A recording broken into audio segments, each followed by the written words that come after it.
karbohidrat yang sederhana. Karbohidrat sederhana itu gampang cari, gampang dimakan, gampang dimakan, Oke. gampang dicerna tubuh, dan setelah dicerna tubuh dengan cepat dia akan meningkatkan gula darah.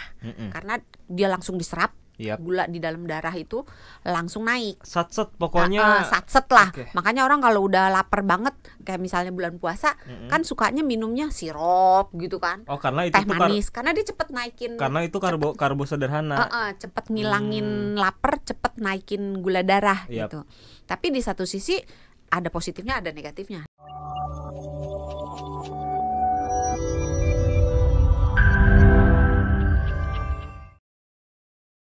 Keranjang saya itu kan 99 plus ya. Oh, banyak amat. Ih, Waktunya serius. dikosongin, maksudnya dibuang-buangin. Tapi dari sebanyak itu tuh mostly-nya makanan, Dok. Makanan kayak cemilan gitu loh. Kayak cemilan. Buat sahabat Sonora yang ngerasa julid ngelihat Mas Sony badannya segini-segini aja padahal makan melulu. Dengerin sampai selesai. Makanya saya tuh kalau makan ya, Dok ya, pasti kalau udah sebanyak apapun tetap aja lapar loh, nggak tahu kenapa. Tapi segini-segini aja perlu. Nah, badannya itu harus dicurigai atau nggak dicurigai. Tapi itu ada istilahnya nggak sih, Dok? Kalau kita udah makan banyak tapi tetap ngerasa lapar, ada istilahnya nggak? Rakus. Mas Jose lagi nguap langsung batal nguap. Aduh. Enggak. Iya lagi bener. Bener lagi kata Mas Jose, enggak gue loh yang ngomong loh, Mas Jose loh yang ngomong. Ya enggak salah sih ya. Enggak. Sih. Ada istilah ilmu ininya, kesehatannya enggak kalau kita udah banyak makan tapi tetap lapar? Sebenarnya bukan istilahnya, tapi lebih ke penyebabnya, latar belakangnya, dan gitu. bagaimana cara menanganinya supaya tidak menjadi masalah kesehatan yang serius. Nah, ini juga pas nih di TikTok, karena kan kami lagi live juga ya di TikTok @radio.sonorafm92. Ada Bang Tut katanya, aduh namanya. Tapi dia nanya nih, aku juga sama sering makan banyak tapi tetap lapar, itu kenapa ya, Dok, penyebabnya? Nah, kita langsung ke sampai penyebab selesai. nih, berarti nih. Terserah. Oh, lah ya, sini kan narasumber, kerjaannya kan menjawab bukan bertanya. Oh iya. Iya kan, iya Pak, semua, ayo ya. Enggak, tadi saya tanya istilahnya ada enggak, dokter kan jawabnya. Udah dijawab nggak ada. Oh, nggak ada. Jawabannya nggak ada. Jangan tadi kata dokter nggak ada. Lebih ke ya, bicara penyebabnya. Katanya mau makan biar gimmick, Nggak jadi, masa makan pas siaran kan nggak mungkin. Iya, percuma kalau makan banyak kita tetap lapar. Iya bener juga ya. Makanya. Jadi nggak usah makan ya. Iya, jadi ada nggak istilahnya? Istilahnya nggak ada, tapi penyebabnya banyak. Nah, gitu aja muter-muter ya sampai 8:30 nanti. Penyebabnya itu bisa dibagi jadi 3 lah. Jadi 3, oke. Pertama, penyebab yang berasal dari fisik, dari badan. Oke. Kedua, penyebab yang berasal dari psikis, dari pikiran, dari mental. Yang ketiga adalah penyebab yang berasal dari lingkungan. Oke, kita bahas yang pertama, dari fisik. Kenapa selalu mulai dari yang pertama? Kenapa nggak yang kedua dulu atau yang ketiga dulu? Takut yang pertama ngambek. Ya kan udah menang Om Pimpa. Kalau mereka bertiga Om Pimpa. Enggak, siapa tahu bukan dari Om Pimpa. Yaudah yang pertama. Yang dari fisik dulu. Dari fisik. Apa penyebabnya? Kalau lapar melulu bisa karena tubuh kekurangan beberapa zat gizi. Bisa karena diabetes. Iya. Bisa karena tiroidnya mengalami gangguan yang mengakibatkan kelenjar tiroidnya itu berfungsi secara berlebihan, yang kita kenal dengan nama hipertiroid. Bisa karena efek samping obat, bisa karena yang lain-lainnya. Oke. Oh, banyak ya? Banyak. Dari gizi, diabetes, terus tiroid, sampai yang terakhir tadi apa dokter sebutkan?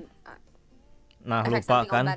Efek samping obat. Dari mulai gizi dulu deh. Lain-lain lagi. Oke, dari mulai gizi ini nampaknya yang paling sering kah dialami ketika orang-orang merasa masih lapar, padahal makannya banyak karena kekurangan gizi. Kenapa, Dok? Kemungkinan bisa ini menjadi penyebab yang paling dominan. Dan dominan. Terutama di masyarakat Indonesia, karena kan di mana oke. pola makannya itu lebih banyak karbohidratnya daripada protein dan lemak. Karena kan yang tadi udah disebutkan Dokter Santi, diabetes, tiroid, efek obat kan nggak semua orang merasakan itu ya, gitu ya. Diabetes banyak. Ya walaupun diabetes banyak, tapi kan tapi kan jangan mendoakan saya diabetes nih. Saya kan sering makan banyak tapi tetap lapar. Anggaplah kekurangan gizi.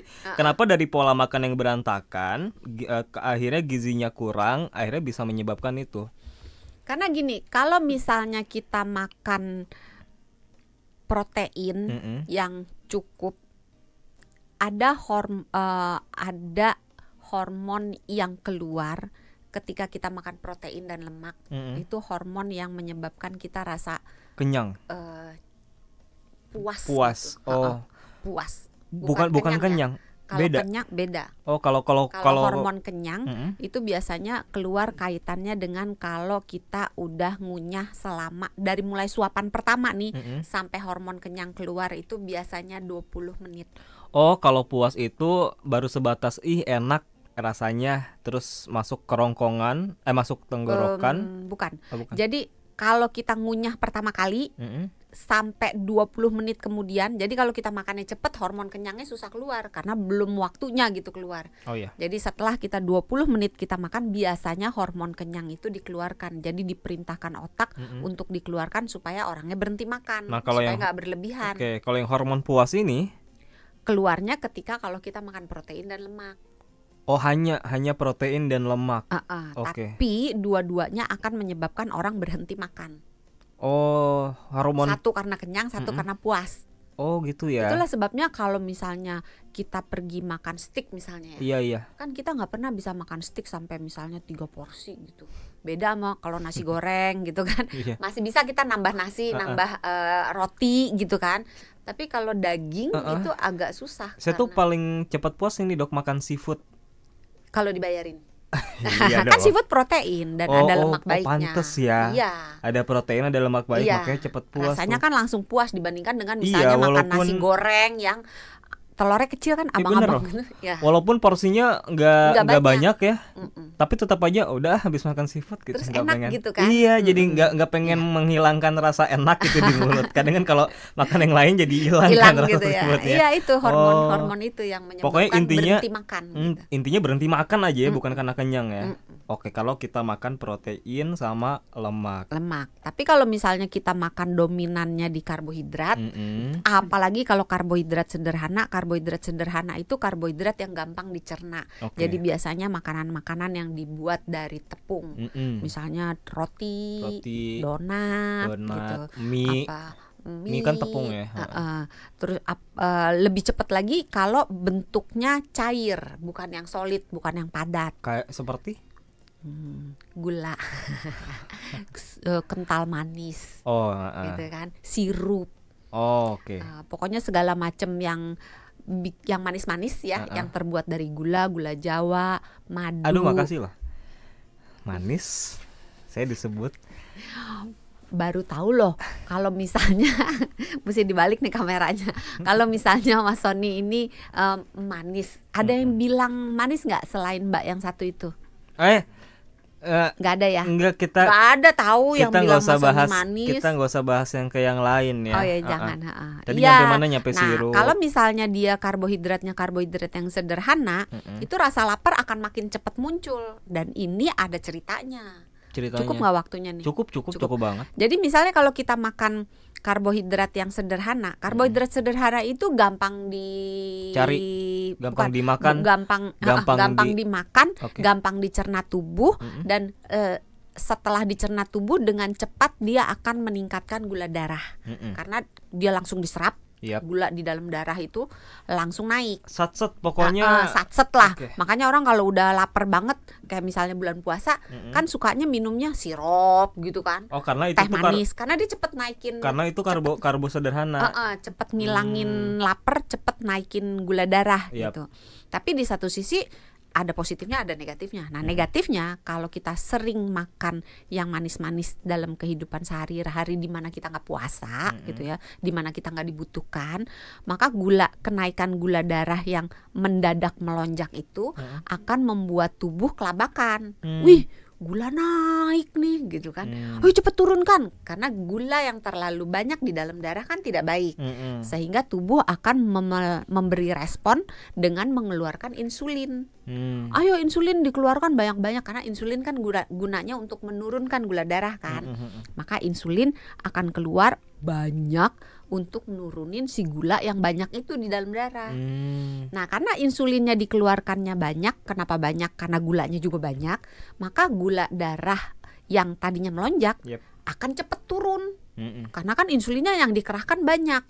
Nah, penurunan gula darah yang dari tinggi langsung ke ngedrop gitu karena insulinnya banyak akan membuat orang merasa, ih kok gula darahnya rendah, lapar lagi. Dan itu akan jadi lingkaran setan kalau orang tersebut menyelesaikan rasa laparnya dengan menggunakan karbohidrat sederhana lagi. Kan sering nih kita, ih lapar ya, beli donat yuk gitu. Ih lapar ya, beli roti yuk.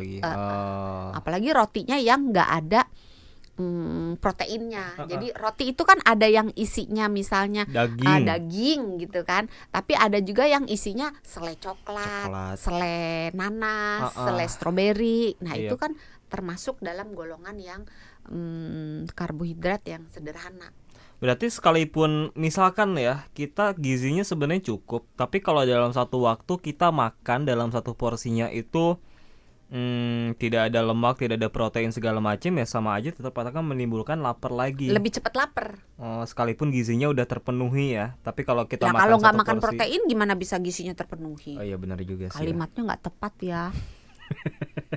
Gizi itu terpenuhi kalau makronutriennya masuk, mikronutriennya masuk. Makronutrien itu salah satunya karbohidrat, karena salah duanya protein, salah tiganya lemak baik. Karena gizi itu kan dihitungnya berdasarkan proporsi kita makan ya, bukan dalam overall atau keseluruhan ya. Oke, baiklah.